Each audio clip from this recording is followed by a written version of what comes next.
दूसरे अध्याय में हो चुकी है। अब आगे जिसने इस व्रत को किया है उसमें कहता हूँ आप लोग एकाग्र चित्त होकर के सुने। प्राचीन काल में उल्लखामुख नाम का एक राजा राज्य करता था। वह राजा जितेंद्रिय और सत्यवादी था और देवोपासक था। वह देव पूजन के निमित्त प्रतिदिन देव मंदिरों में जाकर के पूजा पाठ करता था, ब्राह्मणों को दान करता था, अर्थात वह बहुत बड़ा दानवीर भी था। उसकी युवती पत्नी कमल के समान सुंदर मुख वाली थी। वह बहुत ही पतिपारायण भी थी। ऐसी पतिपारायण स्त्री अपने पति उल्लखामुख के साथ भद्रशिला नदी के तट पर श्री सत्यनारायण का व्रत और पूजन कर रहे थे। जैसे आप पूजन कर रहे थे और श्री सत्यनारायण की पूजा कर रहे हैं। उस समय बनिया ने राजा से सविनय निवेदन करके पूछता है कि हे राजन, आप इतनी श्रद्धा इतना भाव से तन्मय होकर के किसका पूजन कर रहे हैं और किस उद्देश्य से कर रहे हैं, किस विचार से कर रहे हैं? आप इन सब बातों का विशेष वर्णन करें, मेरी सुनने की इच्छा है, अभिलाषा है। राजा ने बनिया के प्रश्न का उत्तर देते हुए कहता है कि हे साधु, मैं सत्यनारायण भगवान की पूजन कर रहा हूँ। स्वजनों के साथ, परिवार के साथ, बंधुजनों के साथ अभिप्राय पुत्र प्राप्त करना है। मेरे एक भी पुत्र नहीं है, धन दौलत तो बहुत है मगर पुत्र नहीं है। राजा की बात सुनकर के बनिया सम्मान पूर्वक बोला कि हे राजन, आप इस व्रत के करने की समस्त विधि बतलाइए, मैं भी इस व्रत को करूंगा, क्योंकि मेरे भी कोई संतान नहीं है और आपकी तरह मैं भी संतानहीन हूँ। इसलिए मैं निश्चय ही प्रतिज्ञा कर रहा हूँ कि इस व्रत को करूंगा। उस बनिया की जिज्ञासा अभिलाषा जान करके राजा ने व्रत की संपूर्ण विधि बतला दी। कैसे कैसे पूजन करना है, क्या क्या सामग्री लगना है। राजा ने व्रत का संपूर्ण विधान सुनकर वह वैश्य अपने व्यवसाय से निवृत्त होकर के हर्षित मन से अपने घर को आया। बनिया ने साधु नामक वैश्य ने घर लौट करके अपने पत्नी से कहा कि हे प्रिय, मैं उल्लखामुख राजा से एक व्रत सुन करके आया हूँ उस राजा के मुख से। और राजा व्रत करते हुए थे, पूजन करते हुए थे। जो भी सभी आकांक्षाओं को पूर्ण करने वाले, मनोकामना को पूर्ण करने वाला वो व्रत है। अतिरिक्त पुत्रदायक भी है वो व्रत। और हे प्रिय, मैं उल्लखामुख राजा से इसलिए मैं उस व्रत को अवश्य ही करूंगा, क्योंकि मैं संकल्पित हूँ। साधु वैश्य की धर्मपत्नी लीलावती पति का समर्थन करते हुए कहा कि हे नाथ, आपके विचार तो बहुत उत्तम है, इसलिए हे स्वामी, कल प्रातः ही इस व्रत को कर लेना चाहिए। अच्छे कार्य को वादा नहीं करना चाहिए। शुभस्य शीघ्रम, शीघ्रात शीघ्र करना चाहिए कहा गया है। पत्नी की बात सुनकर के बनिया ने कहा कि हे प्रिय, अभी से धन नष्ट करने की क्या आवश्यकता है? जब संतान की प्राप्ति हो जाएगी तब व्रत को पूर्ण मैं करूंगा। पति की बात सुनकर के पत्नी ने पूछा, क्या धन का मूल्य पुत्र से बड़ा है, अधिक है? इस पर बनिए ने उत्तर दिया कि संसार में धन ही सर्वश्रेष्ठ है। पत्नी कहती है नहीं, संसार में सबसे बड़ा पुत्र है। अगर पुत्र है तो धन दौलत तो आता है और जाता है। पति से इस प्रकार उत्तर पाकर पतिव्रता लीलावती चुप हो गई, क्योंकि वो पत्नी थी, वो पति था और पति के संसर्ग से भगवान की कृपा से गर्भ हो गई, गर्भवती तत्पर हुई। 10वें मास एतस्या कन्या दत्तमध्यायते। 10 महीना पूरा होने के बाद उस वैश्य के पत्नी लीलावती को कन्या की प्राप्ति हुई। वह कन्या रत्न शुक्ल पक्ष के समान, चंद्रमा के समान थी। 1 महीने में 2 पक्ष होता है, एक अंधेरा होता है, एक अंजोरा होता है। तो चंद्रमा के समान वो प्रतिदिन वृद्धि को प्राप्त होने लगी, बढ़ने लगी। उस बनिया ने पुत्री के नामकरण के लिए पंडितों को बुलवाया। पंडितों को कन्या के गुण के अनुसार ही उसका नामकरण भी किया गया, अर्थात नित्य ही कलावती, कला बढ़ने लगी, उसका नाम कलावती रखा गया। और कलावती उस बनिया की धर्मपत्नी ने अपने पति से मधुर वचन में मीठी वाणी से बोलती है कि हे स्वामी, आपने पहले इस बात का संकल्प किया था कि संतान होने पर मैं सत्यनारायण का जरूर व्रत और पूजन करूंगा, इसलिए आप पूजन का उपयुक्त समय आ गया है। संतान व लड़का हो या लड़की, अतः व्रत और पूजन में विलंब नहीं करना चाहिए। भगवान ने मेरी मनोकामना पूर्ण कर दी। पत्नी की बात सुनकर के उस अर्थलोलुप बनिए ने कहा, हे कन्या के जन्मोत्सव में बहुत अधिक हो चुका है, इसलिए अब मैं इस प्रमुख कन्या के विवाह में कर दूंगा, क्या दिक्कत है, अवसर पर करूंगा। इस प्रकार अपनी पत्नी को आश्वासन देकर के वह वैश्य नगर को घूमने के लिए चला गया। इधर कन्या कलावती पिता के घर में प्रतिदिन बढ़ती हुई युवा अवस्था को प्राप्त करती हुई एक दिन साधु नामक वैश्य ने अपनी सखियों के साथ कलावती कन्या को भ्रमण करते हुए देखा और मन में सोचा कि अब कन्या विवाह की योग्य हो गई है। अतएव वैश्य ने शीघ्र ही दूतों को बुलाकर के आदेश दिया कि इस कन्या के विवाहार्थ कोई श्रेष्ठ रूपवान वर की खोज करो।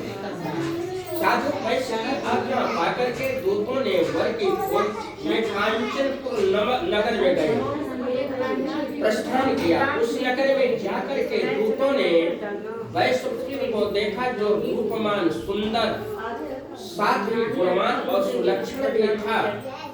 उस लड़के को साथ लेकर के दो लोग साधु वैश्य के पास आए जिस लड़के की शादी करना है, और निवेदन किया।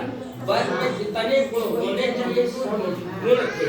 पाकर के साधु बनिया ने अपने पुत्री का विवाह उस निर्मित वर के साथ, आप लोग सुने जब बताएंगे साथ वैदिक रीत से कर दिया। दुर्भाग्यवश उस बनिया को कन्या के विवाह के समय भी सत्यनारायण व्रत का स्मरण न रहा, वो भूल गया। भगवान उसकी इस विस्मृति से अत्यंत रुष्ट हो गए। विवाह के पश्चात बनिए ने सोचा कि बहुत सा धन व्यय हो चुका है, इसलिए शीघ्र ही बाहर चलकर के व्यापार करना चाहिए, क्योंकि कन्या के विवाह में बड़ा धन खर्च हो गया। अतएव अपने दामाद को साथ लेकर के वह व्यापार के लिए निकल पड़ा और रत्नसारपुर नामक नगर में जाकर के समुद्र के तट पर अपनी नौका को लगा दिया तथा स्वयं दामाद के साथ व्यापार में तत्लीन हो गया। वह नगर राजा चंद्रसेन के अधीनस्थ था। ठीक उसी समय श्री सत्यदेव भगवान ने वीणा बजाते हुए हरि कीर्तन गाते हुए संकल्प युक्त उस साधु बनिए को श्राप दे दिया। कथा वो माना था, कथा वो सुना नहीं, बच्ची का विवाह भी कर दिया। श्राप दे दिया कि हे बनिया, तुमको भविष्य में मेरे वचन से महान कष्ट भुगतना पड़ेगा। उस बनिया को श्राप देने के पश्चात भगवान ने ऐसी लीला की, एक दिन दो चोर राजा के नगर में बहुत सा धन उठा ले गए थे और जहाँ पर साधु बनिया अपने दामाद के सहित रात्रि में सो रहा था, वहाँ पर भागते भागते जा पहुँचे वो दो धन चुराने वाले चोर। राजा के सिपाही भी चोरों का पीछा कर रहे थे। चोरों ने जब सिपाहियों को आते देखा तो उस बनियों के पास चुराए हुए धन को छोड़ करके भाग खड़े हुए बाहर, बनियों के पास में रख करके वो धन दौलत। सिपाहियों ने बनिया के निकट जाकर के देखा कि राजा का सभी धन पड़ा हुआ है। अतः उस बनिया को ही चोर समझ करके सिपाही लोग उसे कैद करके बांध करके राजा के पास ले गए। सिपाहियों ने राजा से हर्षित होकर के निवेदन करते हुए कहते हैं कि हे प्रभु, आपका धन हरण करने वाले यही दोनों चोर हैं, अब इनके लिए क्या आज्ञा है, क्या दंड देना चाहिए। सिपाहियों की बात सुनकर के राजा ने आदेश दिया, इन दोनों चोरों को दृढ़ता पूर्वक बांध करके जेल और कारागार में डाल दो। श्री सत्यदेव भगवान की माया से मोहित राजा ने बनियों को निरपराधता सिद्ध करने का अवसर भी नहीं दिया और उस बनियों की बातों पर कोई ध्यान नहीं न दे करके उनके पास के समस्त धन को अपने कोषागार में राजा ने रखवा लिया, जो बनिया के पास में था जमा करा लिया। इधर बनिया की ऐसी दुर्दशा हुई और उधर बनिए के घर में बनिए की पत्नी और पुत्री को भी महान कष्ट का सामना करना पड़ा। भगवान के श्राप से, क्योंकि बनिए के घर में जितना भी द्रव्य था सभी वो चोर उठा ले गए, उसके घर में भी चोरी हो गई बनिया के। इस कारण माँ बेटी मानसिक तनाव और शारीरिक यातनाएं भुगतने लगी। भूख और प्यास से पीड़ित होकर के घर घर भिक्षा मांगने लगे। एक दिन उदर पूर्ति के निमित्त कलावती कन्या एक ब्राह्मण के घर में जा पहुंची। वहां जाकर के उसने देखा कि श्री सत्यनारायण भगवान की पूजा हो रही है, इसलिए वह भी उसी स्थान पर बैठ गई और भगवान की कथा सुनने लगी। कथा समाप्त होने पर प्रसाद लेकर के कन्या बहुत रात बीत जाने पर घर को लौटती है। कलावती कन्या के घर पहुंचने पर उसकी माँ लीलावती ने क्रोध मिश्रित स्वर में कहा कि हे पुत्री, तुम इतनी रात तक कहाँ रही? कहीं तू किसी के प्रेम पास में तो नहीं है, आबद्ध हो गई है? तेरे मन में क्या है? माता की बात सुनकर के पुत्री ने कहा कि हे माता, मैं एक ब्राह्मण के यहाँ भिक्षा के निमित्त गई थी। उस ब्राह्मण के घर पर श्री सत्यदेव भगवान का पूजन हो रहा था। व्रत सभी अभिलाषाओं को पूर्ण करने वाला उस सत्यनारायण कथा था, इसलिए माँ वहाँ बैठ करके मैं कथा का प्रसाद लेकर के कथा सुनने लगी। कलावती कन्या की बात उसकी माता के मन में जम गई और वह भी भगवान का करने के लिए तत्पर हुई और लड़की से अपने कहती है कि है पुत्री, कल सुबह होते हैं भगवान का पूजन सामग्री इकट्ठा करके एकत्रित करो। मैं आज कल सत्यनारायण का व्रत और पूजन अवश्य करूंगे, इसमें संदेह नहीं है। अपने पुत्र बांधवों परिवार के सहित उस बनिया की स्त्री ने भगवान का व्रत और पूजन किया तथा पूजन की समाप्ति पर उसने भगवान की स्तुति की। स्तुति क्या करती है कि अच्युतम केशवम नाथ नारायणम कृष्ण दामोदरम वासुदेवम हरि श्रीधरम माधवम गोपिका वल्लभम जानकी नायकम रामचंद्रम भजे। भगवान से प्रार्थना करती है कि यदि मेरे पति और दामाद कुशल पूर्वक घर को आएंगे तो मैं पुनः आपका व्रत और पूजन अवश्य करूंगी। मेरे पति तथा दामाद से अनजान में जो कुछ भी अपराध हुआ हो उसे आप क्षमा करें। इस प्रकार लीलावती की व्रत और पूजन से भगवान प्रसन्न हो गए। तदंतर भगवान ने राजा चित्रकोट को सपन दिया, जो राजा बनिया को जेल में डाला था, उसको सपन दिया कि जो दो बनिए तुम्हारे यहाँ बंदी में पड़े हैं, भगवान सपने देते हैं, उन दोनों को तुम प्रातः काल कारागार से मुक्त कर देना और उन सबको अपहत धन उन्हें वापस कर देना जो उनका धन दौलत था। यदि ऐसा नहीं करोगे तो तुम्हारे राजपुत्र कोष आदि सभी नष्ट हो जाएंगे।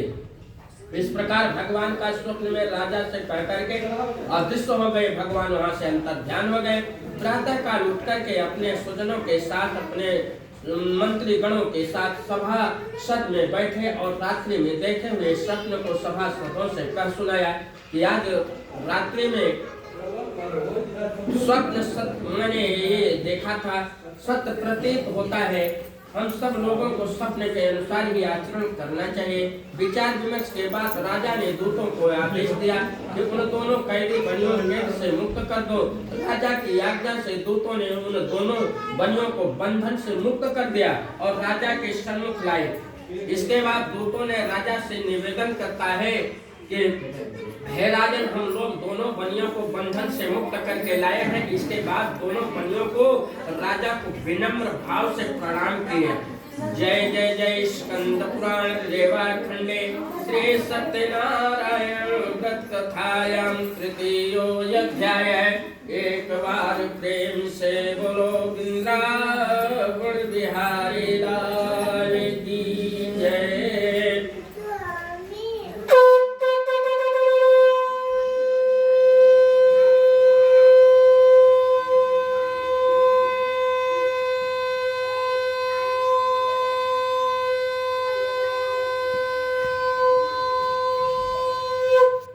सर्वमंगल्ये शिवे सर्वाधिसाधिके शरणे त्र्यंबके गौरी नारायणी नमस्तुते।